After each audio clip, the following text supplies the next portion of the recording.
Reorganize my craft closet with me. If you've been here long, then you know I have a craft closet and I try to keep it as organized as possible. The to be put away bag is full, by the way, and that will be coming this week. So stay tuned. But some of the problems I hope to fix today, I have a candle making kit that I got around Christmas time. It has just been sitting in the back of the closet, which I absolutely despise. So I'm thinking I'm going to replace the gnome tote because we have not been doing those crafts in quite a while. I also need to go through our gift bag bin, which is overflowing, and get rid of some of these bigger bags because my kids are getting a little older and we don't get toys like that anymore. And the final thing is my daughter's bin is always kind of a mess and I'm going to simplify it down for her.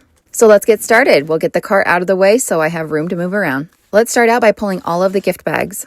I sped this up because it was a process. I started to try and sort them by size. I was surprised that I didn't really have as many different sizes as I thought I did. But this gave me a chance to look at them all and I actually pulled some for my mother-in-law.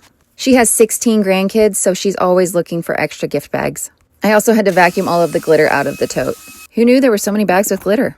Then I put them back according to size. I made sure all of the handles were tucked in because they generally snag and that they were all facing the same direction. While I was going through them, I did find 3 that were a little bit older designs and I wanted to show you guys. I love that orange one.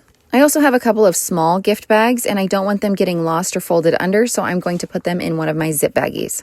But since I'm doing that, I also know of some mini gift bags in this paper bags tote.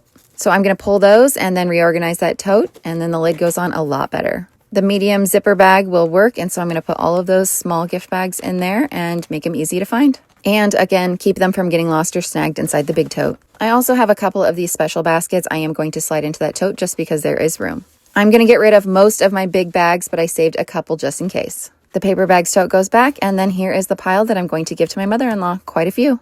Now I'm going to grab the gnome garden tote. This is a project we did a long time ago, and I still have these items, so I'm going to include these specific items in my giveaway. Hopefully they'll be great on a trinket shelf. The rest of the items I'm going to put in this craft items tote.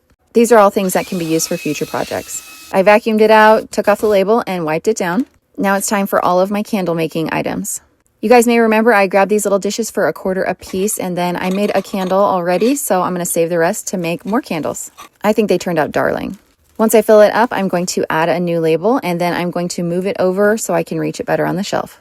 The final area I want to do is my daughter's area. I just want to make sure that this is working for her organizationally. So I start by taking everything out, and I found some scissors I've been looking for. She has some bigger perler beads, charts and stuff, so I'm going to put those in one of my zip bags. The smaller zip bag she's been using wasn't working, so they're all going to go into the bigger bag.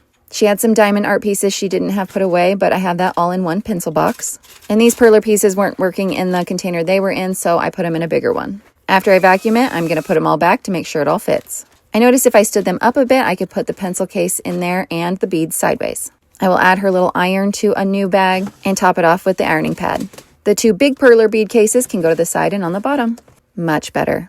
I don't have a spot for this, so I decided to hang it right there for now. We'll see if it stays. But here is how the problem areas look now. And now I'm going to vacuum it once more before I put the cart back.